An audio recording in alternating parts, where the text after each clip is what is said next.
Hey Pisces, Ali from Indigo Ascension. Welcome to your weekly quick read for the week beginning December the 7th through to the 13th. Alrighty, I wanted to do something a little bit different for the quick reads this week, something a little bit deeper and more reflective of the soul readings, certainly.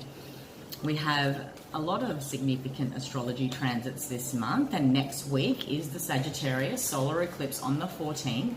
So I wanted to use that as a time marker. The last solar eclipse we had was in June, on June the 21st, and it was in Cancer. Now that one closed off the solar ecliptical cycle of Cancer Capricorn that happened between 2018 to 2020. And since that time, since this new solar eclipse, which falls in Sagittarius, leading a new ecliptical cycle for the next 2 years after this one, we have been at a karmic crossroads. We have been slowly still integrating the wisdoms of the 2 years prior, which was all about the masculine and feminine divine balancing, yeah?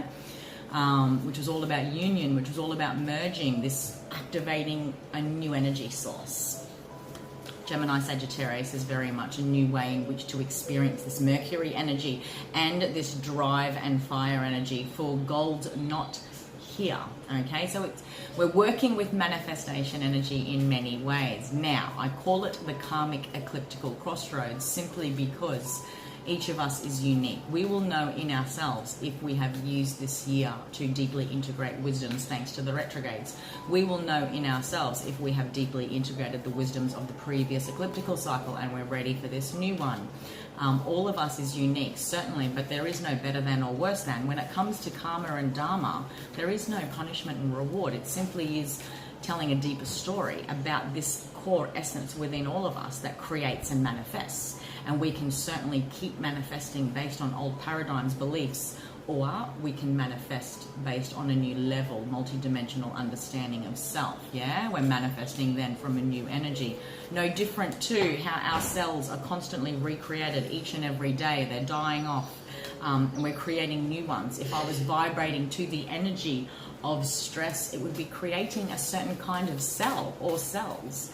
But if I was vibrating to peace and harmony and authentic alignment with my own being, then perhaps it creates new different cells as well. And eventually the old is completely eclipsed because I've been vibrating at that level, manifesting at that level, yeah? Alrighty, that's what I wanted to do with the quick reads this week, my friend. Take a look at the crossroads, where that is.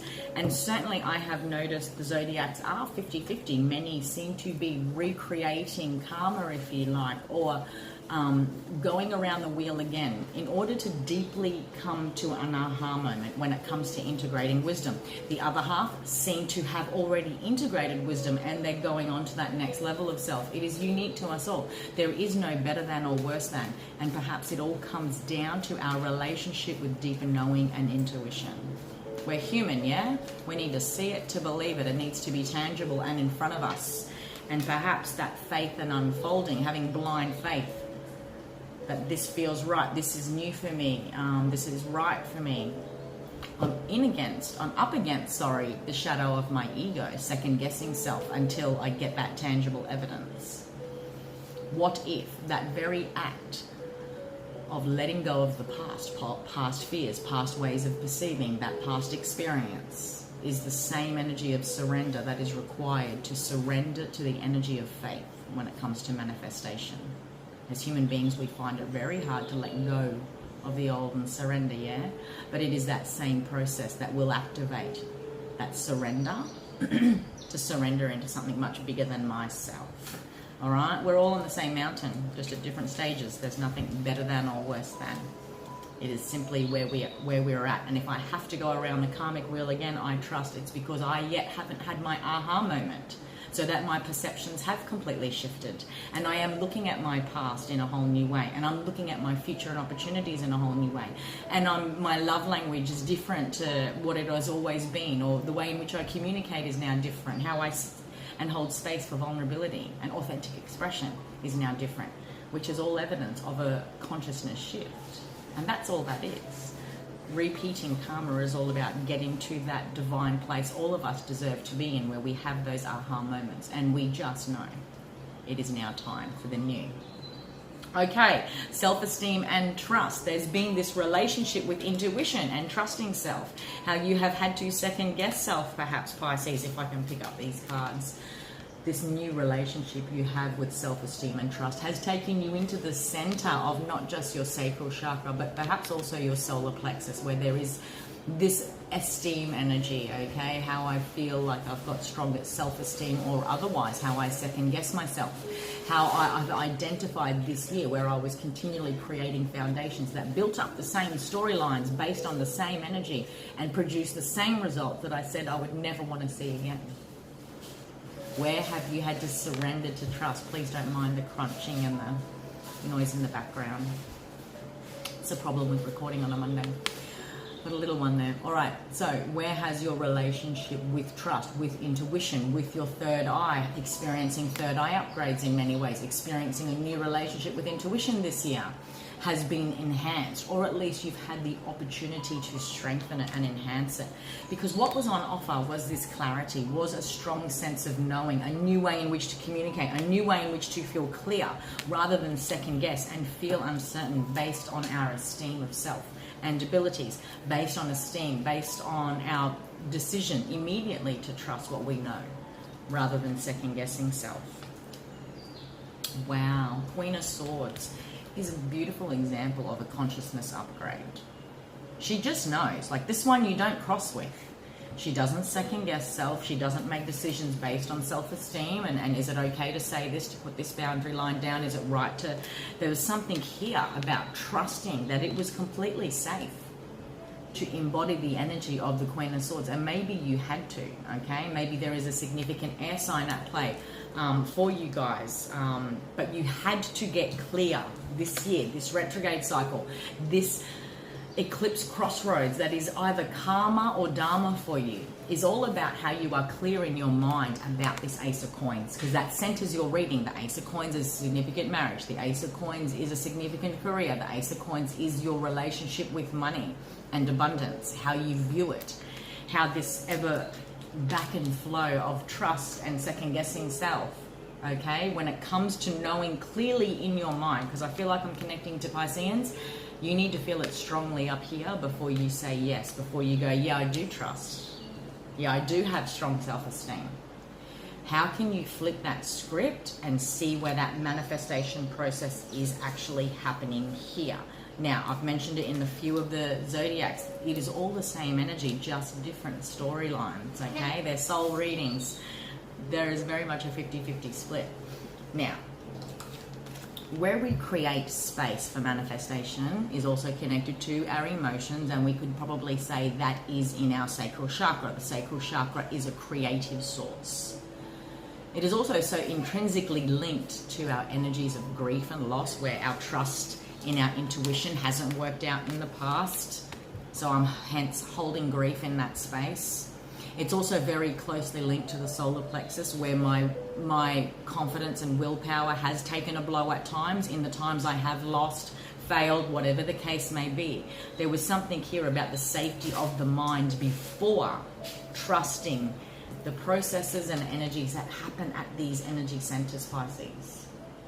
There's something here at the sacral chakra, okay?